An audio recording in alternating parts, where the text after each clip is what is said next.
Bang Oar terlihat menyembunyikan sesuatu. Aku bisa membaca raut wajahnya meski ia diam-diam seperti itu. Mukena itu ada di mana? Enggak tahu bang, selama hari itu. Kamu udah periksa seluruh bangunan di rumah ini? Terakhir pas Rere kesurupan bang, mukena itu hilang. Eyang sudah cari sampai ke gudang, sampai ke ruang tempat jemuran, gak ada. Tapi memang lebih sering sosok itu jadi pocong. Aku ingat hari itu. Eyang sepertinya tak tenang di sepanjang hari. Mukena itu hilang saat Rere siuman. Dulu saat Oma membersihkan kamar. Dindingku sudah kosong. Paku-paku yang bertengger di balik pintu sudah tak ada. Tidak mungkin sosok itu kembali ke dalam sana. Sialnya, dia sepertinya berbadan dua. Sosok bermukena juga pocong. Kelebihannya adalah dia bisa hidup berdampingan dengan kami, padahal dia sudah mati. Dia bisa hidup dalam tubuhku, padahal dia sudah mati. Sudah mati. Ayo masuk. Bang Oar sepertinya tak mengacuhkanku lagi. Dia mengajakku masuk kembali ke dapur, menyimpan pelita, lalu duduk persis di meja Bang Hasim ketika berkunjung untuk melihat amplop padaku sebelum ia ke Sukabumi. Amplop itu ada di sana, tuturku. Segera aku ke penyimpanan kalender. Ada kain lap yang terlipat, sisi tengahnya terselip benda tipis berwarna putih baru. Saat itu, aku benar-benar merasa gugup. Membuka sesuatu hal yang bisa mengiris hati. Gambar mayat dengan leher tercecer. Siapa yang tak pilu? Sungguh mengerikan. .85.22.2.3 kemudian tanda petik. Ketika kertas dibalik ada isi yang tertulis, kata yang tidak jelas, Malam Sukra. Bercak-bercak kuning tua mengisi hampir seluruh bagian. Kening berkerut mengikuti debar jantung siapapun yang berusaha mencerna angka di ujung fotonya. Gak jelas iki, celetuk Bang Oar.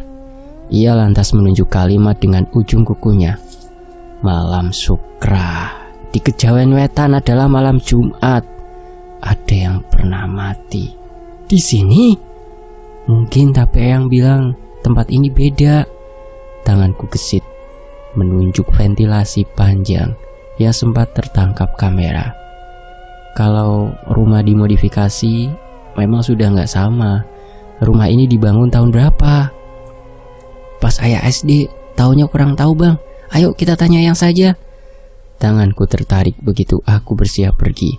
Lelaki di hadapanku itu malah menempelkan jarinya di bibir. Jangan sekarang. Eyangmu yang sekarang bukan manusia. Diam di situ, bisiknya tegas. Catatanmu di mana?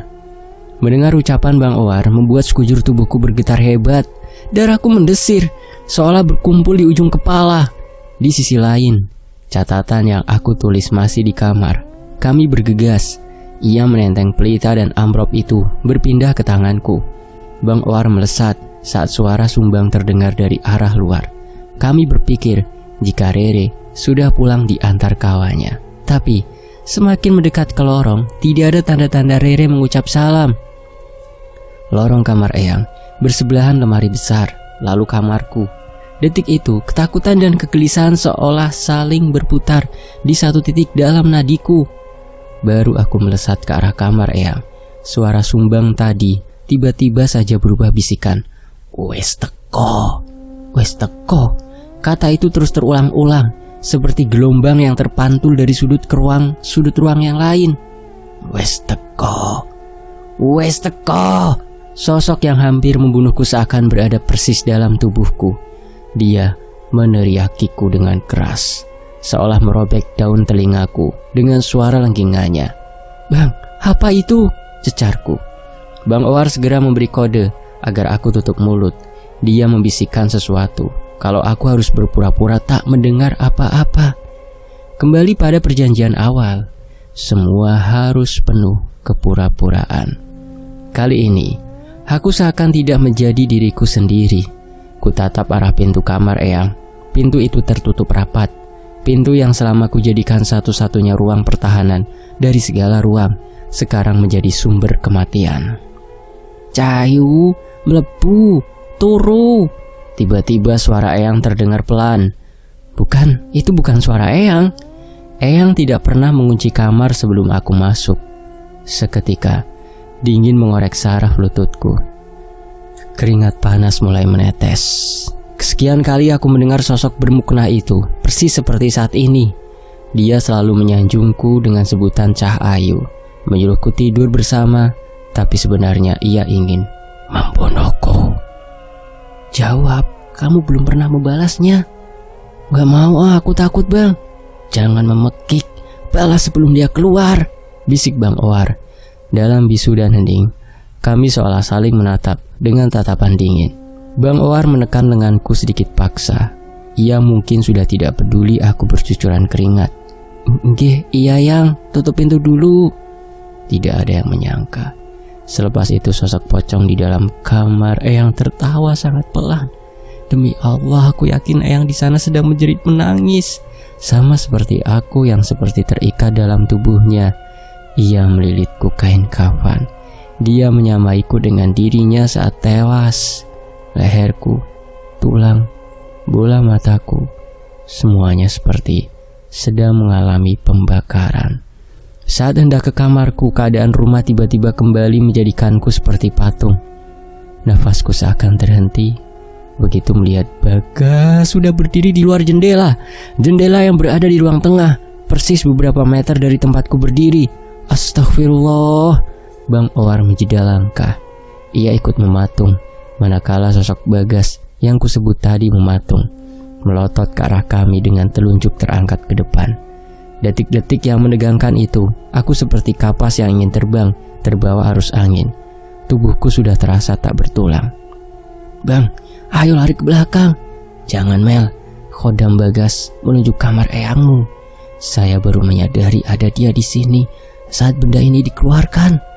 Aku mulai memahami situasi yang rumit saat Bang Owar mengeluarkan kembali benda asing dalam sakunya. Benda itu ternyata adalah gulungan tasbih. Ia melakukan hal yang sama saat Eyang mulai bersikap aneh. Sejak di meja tadi, aku merasakan detik-detik awal yang luar biasa dilakukan seorang Bang Owar saat ia menutup mata dan berbisik pelan ke arah jendela. Menghabiskan waktu yang tak sedikit menarikku agar menjauh dari kamar Eyang, mendekat ke arah jendela dengan jarak tanpa sisa dari wajah almarhum Bagas. Begitu hanya terhalang kaca, duniaku seakan tertarik, nyaris membuatku tumbang. Bagas melototiku semakin tajam. Putih pupilnya melompat setengah, bibirnya terbuka, giginya terekspos. Dia terlihat senang, tapi tercengang, dan itu yang membuatku kehilangan kekuatan. Sialnya, hanya aku yang melihatnya langsung. Bang Owar masih terpejam. Ia mengulurkan tangannya ke arah jendela, membuat suara bisikan Eyang semakin riuh dari arah kamar. Prang! Tiba-tiba, pintu kamar terbanting. Aku masih sempat menoleh sebelum kehilangan kesadaran. Kamar Eyang sudah terbuka lebar. Kata yang ia lontarkan tadi seperti membobol seluruh jarak ke semua ruang. Eyang melayang tinggi, memakai mukena putih. Hidungnya tersumbat kapas, terbang ke arah kami berada. Aku mencatat dalam sejarah kiprahku di beberapa tahun kemudian bahwa Eyang mulai sakit keras sejak melewati malam panjang malam itu. Begitu bertalu-talu, ia tersekat dalam tubuh manusia tanpa jasad yang disebut pocong. Kabarnya setelah malam yang mengerikan itu, sebuah pesan sudah ada di tangan Bang Owar dari bisikan Khodam Bagas. Aku juga tak tahu persis yang dalam wujud sebagai Bagas merupakan Khodam atau setan. Aku hanya percaya semua yang dikatakan Bang Owar jika yang datang waktu itu memanglah Khodam Bagas. Bagas ingin hidup di rumah Eyang. Katanya, ia ingin menyaksikan pocong itu dibakar suatu hari nanti. Tapi dia tidak ingin menyaksikan kematian banyak orang.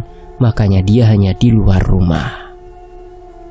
Bagas melihat kilas balik hidup Santoso bersama sang istri yang mati secara misterius setelah Santoso kala dulu selesai makan dan sholat.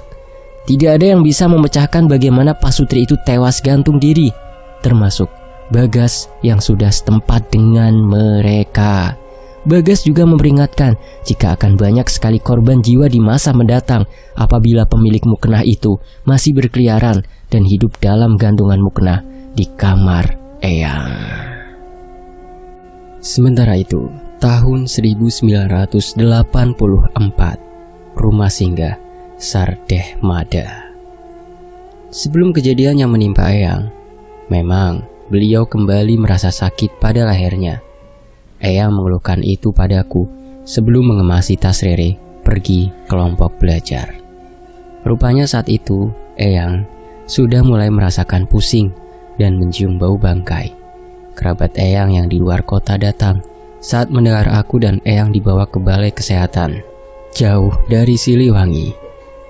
"Banyak yang mau diceritakan, kamu harus sembuh dulu," begitu pesan Bang Owar sebelum dia meninggalkan tempat. Meskipun sudah jarang ketemu, tapi cerita tentang sosok Kodam almarhum Bagas sering terdengar hingga ke telingaku melalui salah satu teman Bang Owar yang juga turut mengantar kami.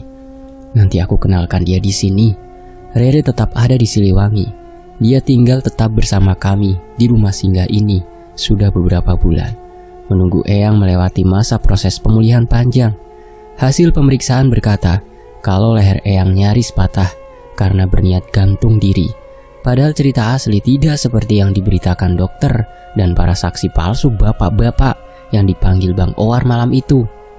Tepat di bulan Mei, seorang wanita datang saat kami sudah diantar pulang ke Siliwangi. Seseorang itu adalah majikanku, Ibu Desi Warpatih. Beliau ternyata sudah puluhan kali mencari keberadaanku, bolak-balik ke Siliwangi selama setahun terakhir. Bahkan beliau sudah pernah putus asa sebelum bertemu tanteku, Mita. Mungkin melalui tanteku, beliau tahu semua yang terjadi denganku dan Eyang. Hal itu mulai memecah belah pikiranku. Apa aku sudah saatnya melarikan diri dari rumah atau bertahan demi Rere dan Eyang? Di sisi lain, ada seseorang yang paling kunanti-nanti selama setahun belakangan ini. Putri, anak Mbak Yauya. Anak manis itu pasti punya sebuah cerita dari peristiwa yang menimpaku di masjid dulu. Sayang sekali, dia dibawa pulang ke Bandung dan kami tak sempat bertemu lagi. Kami kembali lagi pada suatu hari saat kami menuju pulang, dibawa oleh 2 buah andong. Pagi sebelum Ibu Desi datang menjengukku ke Siliwangi. Sepanjang jalan, Rere sibuk mencungkil kacang tanah rebus dari kulitnya, sembari menyeletuki percakapanku dengan Kang Sopir. Luas perkebunan kopi membuat kelopak mataku enggan berpaling. Jika siang, ia memberi nuansa rindang. Tak tahu kalau malam, banyak orang yang bilang padaku kalau aku teramat bodoh harus manut Eyang pulang ke Siliwangi. Mereka tidak tahu kalau hatiku sudah mengikrarkan diri agar ikut kemana Eyang pergi. Sepanjang percakapan, kami menjadikan momen pagi itu sebagai momen tertenang sebelum aku benar-benar siap menghadapi peristiwa-peristiwa baru di rumah Eyang. Kalau pocongnya gangguin terus, pasti ada maunya tuh. Dia mau apa? Sosorku pada Rere. Ada yang jadi pocong jadi-jadian biar bisa bikin Eyang jantungan. Terus dia ngambil harta Eyang. Eyang kan miliarder, Mbak. Hush, kamu tuh ya, Re. Timbalku yang merasa tak enak pada sopir. Sementara itu Rere hanya tertawa lepas. Ia terbahak-bahak seolah dirinya tak punya beban hidup. Padahal andong dihadang kerikil tajam. Jalan setapak berlobang-lobang, belum lagi tergenang air. Andong di depan yang membawa Eyang juga terlihat susah bergerak. Badan Eyang sampai terlihat naik turun sempoyongan. "Mbak, Rere mirip ini gak sih?" "Mirip artis itu, siapa tuh yang meranin film 16 Candles?" "Sopo, yang cantik itu loh, Mbak," sahutnya.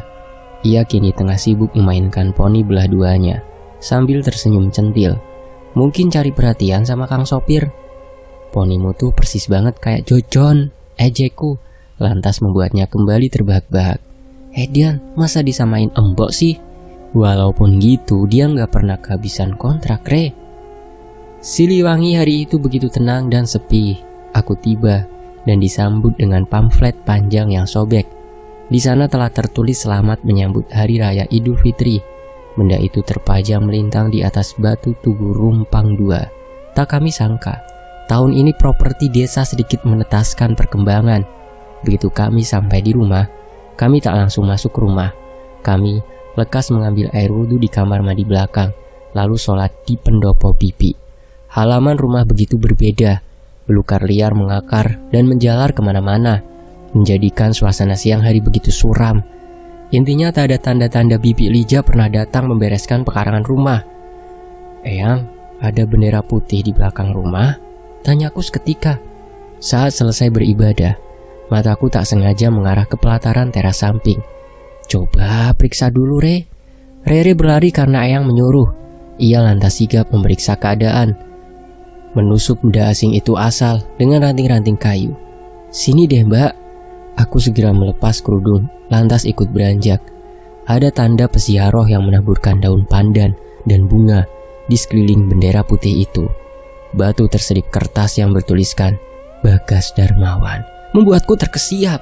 Rupanya orang-orang terdekat Bagas datang memberi tanda sebagai bentuk kabung karena almarhum Bagas jatuh sakit saat pulang dari rumah Eyang. Ini dibentuk sebagai rasa penghormatan juga budaya kami agar Bagas tenang di alam baka. "Ya wis Neng, berdoa semoga kawan Hasim dilapangkan kuburnya." "Amin Eyang. Tapi kok tabur bunganya di pojokan situ ya Yang?" Pas Bagas syok kan dia jatuh pingsan persis di situ, Mbak. Rere menyahut. "Kok kamu tahu, Re? Nguping di mana lagi kamu?" "Kan banyak yang nyeritain pas Mbak sama Eyang sakit." "Ya sudah, kita bersih-bersih dulu baru kamu istirahat," ucap Eyang pada Rere. Rere tak mengindahkan. Ia lekas membawa tas punggungnya dan melepas kunci bagian dapur. Kami masuk dan melihat betapa anehnya bangunan kokoh itu sejak ditinggal berbulan-bulan. Mungkin Bang Hasim pernah kemari membereskan sampah, mengalasi kursi dan meja dengan kain putih agar debu tidak menempel. Meskipun ditutup kain, sarang laba-laba menutupi sudut kursi dan rak hampir memenuhi seluruh bagian ruang. Singkat waktu, Ibu Desi datang saat menjelang maghrib tanpa aku duga. Beliau menyampaikan info yang ia dapat dari tanteku, Mita. Ternyata beliau datang kemari karena ingin membawaku pergi. "Email masih mau di sini, Bu. Kasihan Eyang, kasihan sepupuku. Eyang butuh email sekarang. Temenin karena saudara saling jauhan." Aku bilang pada beliau agar jangan menunggu terlalu cepat. Jika perlu beliau bisa cari penggantiku. Meskipun begitu, beliau berjanji akan menjemputku suatu hari jika sesuatu hal buruk terjadi. "Bu, sampaikan salamku sama Zafira dan bayinya." "Iya Mel, pasti ibu sampaikan, asal kamu balik nanti." "Ibu dapat firasat buruk setelah mendengar kabarmu dari orang-orang," ucap majikanku saat kami ditinggal Eyang ke dapur. "Firasat buruk bagaimana, Bu?" "Kamu tahu, sewaktu ibu sering bolak-balik ke Rumpang ini mencari keberadaanmu, ada orang lelaki yang umurnya kelihatan lebih tua dari bapak juga datang." "Lelaki? Ciri-cirinya kayak apa, Bu?" "Ciri-ciri? Apa kayak Eyangku?" "Eyangmu punya saudara laki-laki, Mel?" Aku segera mengiyakan, sementara beliau selalu memeriksa keadaan rumah. Takut Eyang muncul tiba-tiba dan membuat obrolan kecil kami terdengar. "Waduh, lihatnya cuma dari jauh, Mel. Mondar-mandir seperti menunggu orang persis di jendela itu. Mukanya tidak terlalu nampak." "Yang ibu lihat beneran orang rumah atau bukan, Bu?" "Ngomong apaan kamu, Mel?" tanyanya mengernyit heran. "Iya, mungkin saja maling, Bu. Soalnya sosok penunggu rumah ini bukan laki-laki tua berumur, tapi perempuan." Aku terdiam lantas tersenyum. "Iya, Bu. Kamu jangan nakutin ibu, Mel. Tapi Bu, yang ibu dengar dari tanteku semuanya benar. Sosok itu selalu pakai mukena putih, kadang jadi pocong." "Merinding gini. Pantas saja tantemu larang kamu pergi.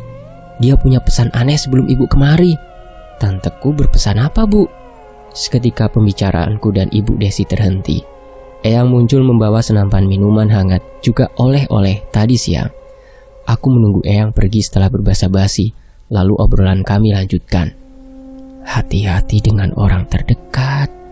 Apabila ada surat datang dan sampai di tanganmu, jangan langsung begitu membaca. Kamu percaya, katanya selepas kami pergi, dia selalu gelisah mikirin kamu. Burung kedasih selalu datang saat jam 2 malam di atas genteng, berkoar-koar seperti memberi kabar aneh. Katanya, maksud tanteku apa, Bu?" "Ibu tidak tahu apa maksudnya, Mel. Mita hanya berpesan, kamu dan Rere jaga diri baik-baik karena dia bilang firasatnya tidak enak, sama kayak ibu. Mungkin karena dia sering dengar berita Eyang kesurupan kali, jadi posesif sama Eyang terus. Insya Allah Eyang, Rere dan Email di sini baik-baik saja, Bu. Wanita anggun itu seketika beranjak dari sofa. Ia memilih ujung gorden lalu menerawang sekitar luar rumah. Sesekali ia berbisik sendiri, lalu ia menggeleng. Matanya menyiratkan sinyal luka. Apakah ia teramat khawatir hingga terlihat begitu gelisah? Aku tak tahu apa yang ibu majikanku itu sedang lakukan. Boleh ibu ketemu sepupumu itu sebelum ibu pulang? Bergegas saja aku ke kamar. Tampak Rere sedang menggeliat di atas ranjang. Aku memanggil Rere segera merapikan diri sebelum ikut instruksi agar ketemu Ibu Desi Warpati. Punten, Rere menyapa. Ibu Desi menyambung sapa dengan bibir tersenyum simpul. Di bangsal khusus itu, ibu juga pernah ke sana sewaktu suami ibu ditempatkan di rumah Sardemada. Gimana liburanmu, Nak? Rere menyambutnya kalem. Inggih, Bu. Perawat pernah cerita banyak soal ibu dan Pak Jenderal Tamrin. Alhamdulillah, sudah rasakan juga bekas kediaman para pahlawan. Sungguh patriotisme sekali cara bicaramu, Re. Mereka saling tertawa, berbincang-bincang separuh jam sebelum Ibu Desi benar-benar pergi. Aku tidak percaya, Rere ternyata bisa sopan dan akrab dengan majikanku. Hanya terbilang beberapa menit, namun lagi-lagi sesuatu hal membuatku tercekat. Manakala Ibu Desi membisikkan satu kalimat saat ia melangkah keluar dari pintu rumah Eyang. Kalau kamu jadi ibu, kamu pasti tidak bisa tahan barang sedetik saja di rumah ini, Mel. Lihat di balik kamar adikmu tadi. Pocong itu benar-benar tergantung. Mirip Eyangmu. Innalillahi wa inna ilaihi rajiun. Ibu sampai menahan diri tak pingsan pas bicara sama sepupumu tadi, Mel. Saat masuk mobil, suara serak Ibu Desi terdengar berisik lagi. Aku hanya tercekat sembari menahan diri agar tubuhku tidak bergetar hebat. Kamu tidak gantung mukena di balik pintu kan? Jangan lakukan itu, Mel. Pamali. Seketika detak jantungku dihantam benda berat kembali. Dicecar kalimat seperti itu seolah mematahkan satu persatu tulang kakiku. Aku segera menyeret Rere berlari ke dapur, menimang-nimang ucapan Ibu Desi, hingga rasa cemasku sampai pada sebuah tanya. Apakah sesuatu hal mengerikan akan terjadi di malam nanti? Apa benar yang dikatakan orang-orang jika pelaku sosok bermukena putih itu adalah Eyang sendiri? Mbak, kok ngajak ngumpet? Adzan udah bunyi tuh. Kamu jangan ke kamar dulu, tungguin Mbak aja, Re. Tapi perut Rere ngelilit gini, Mbak, kram, pengen rebahan. Tiba-tiba Eyang muncul dari balik kamar mandi. Tubuhnya berbau wangi sabun. Kain jarik terlilit erat di separuh badannya. Tak ada tanda-tanda Eyang melakukan hal aneh. Bahkan Eyang terlihat sayu dan lelah. Sanggul rambutnya ia gerai. Kacamata tak bertengger seperti biasanya. Sungguh tidak ada yang berubah. Saat sibuk mempersiapkan Eyang, ternyata Rere sudah tidak berada di sampingku. Neng, panasin sop tadi. Eyang tadarusan dulu. Karena aku mendadak merasa cemas, aku katakan pada Eyang, jika hari ini kita sholat berjamaah di masjid saja.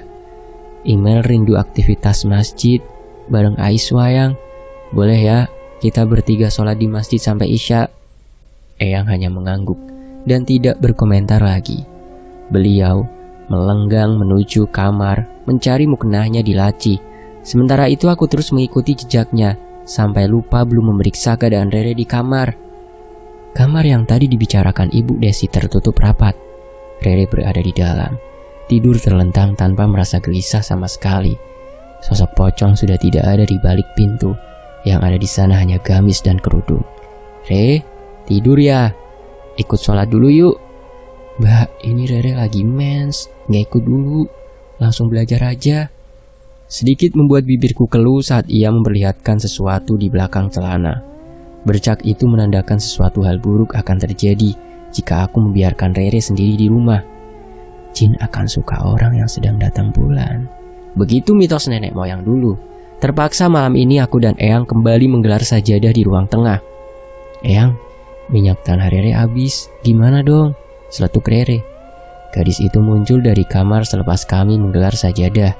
Aku tak ikut menimpali karena memang siang tadi kami lupa mengisi jerigen sebelum pulang.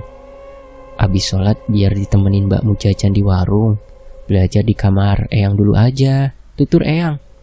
Jangan Rek, kamu situ saja, di ruang tamu. Ambil lampu di dapur dulu. Rere segera mengikuti saranku. Agaknya dia juga malas jika masuk ke kamar Eyang.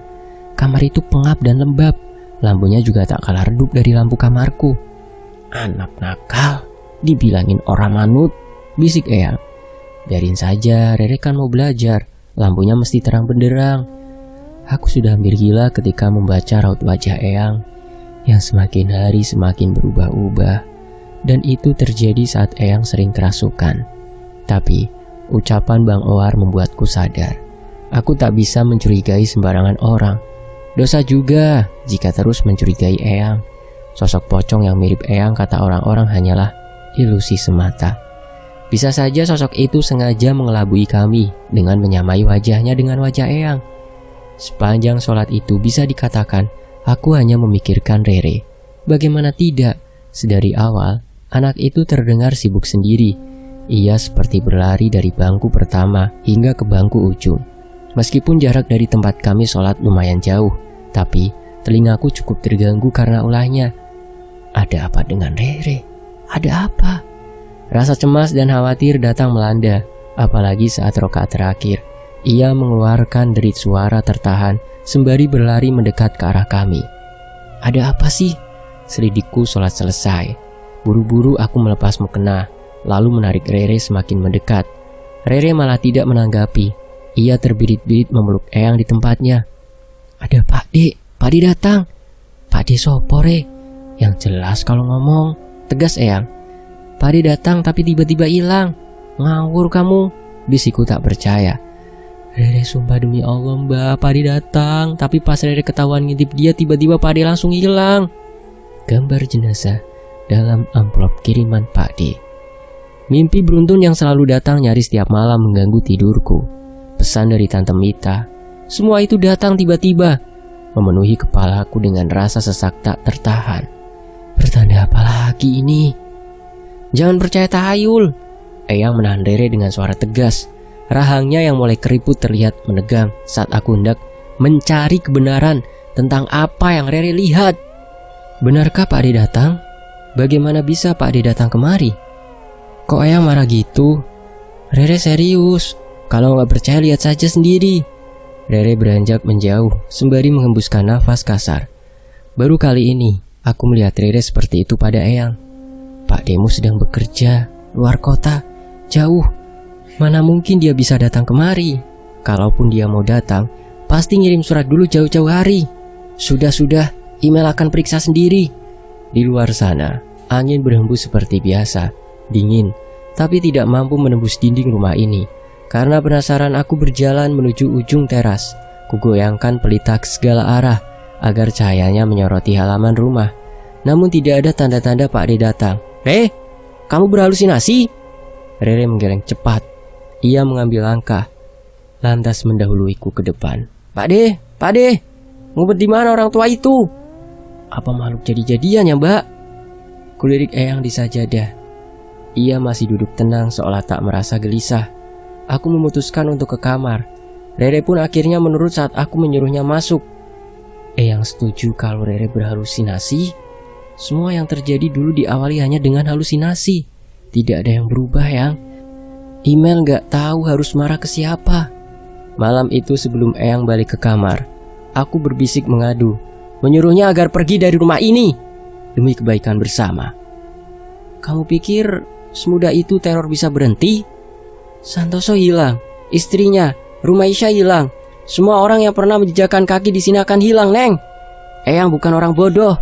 Eyang juga punya pikiran yang sama seperti kalian. Ucapan Eyang kala itu nyaris membekukan kedua bibirku. Semua yang ia katakan benar. Bahkan keputusanku menjual rumah bisa membahayakan orang-orang selanjutnya di kemudian waktu. Email, jika kamu ingin tahu segalanya, kamu tidak akan manut sama Eyang lagi untuk tinggal lama-lama di sini. Eyang sudah merasakan kehilangan berkali-kali. Eyang menduga kepergian Santoso, pekerja penggiling gabah, kawan Hasim, juga Sabrina ada sangkut pautnya dengan pemilik kamarmu itu. Selama ini kamarmu selalu terkunci, Neng. Eyang bahkan tidak pernah berpikir jika sosok itu lahir dari mukenamu yang tergantung dulu. Ternyata sosok itu hidup seperti orang mati suri yang haus dengan nyawa manusia. Jadi benar kata Bang Owar, Yang, ada yang pernah mati di sini? Tidak tahu, Neng, karena sebenarnya rumah ini direnovasi setelah Eyang menikahi kakungmu. Kakungmu menempatkan Eyang di rumah sewa miliknya dan rumah ini dia jadikan pondok pesantren. Jam-jam tertentu Eyang diizinkan datang menjenguk. Siapa yang bisa tahu kalau ada yang mati dengan cara tidak wajar? Bersambung. Nantikan kelanjutannya hanya di Fakta Sejarah. Terima kasih semuanya. Terima kasih teman-teman. Wassalamualaikum warahmatullahi wabarakatuh. Alhamdulillah.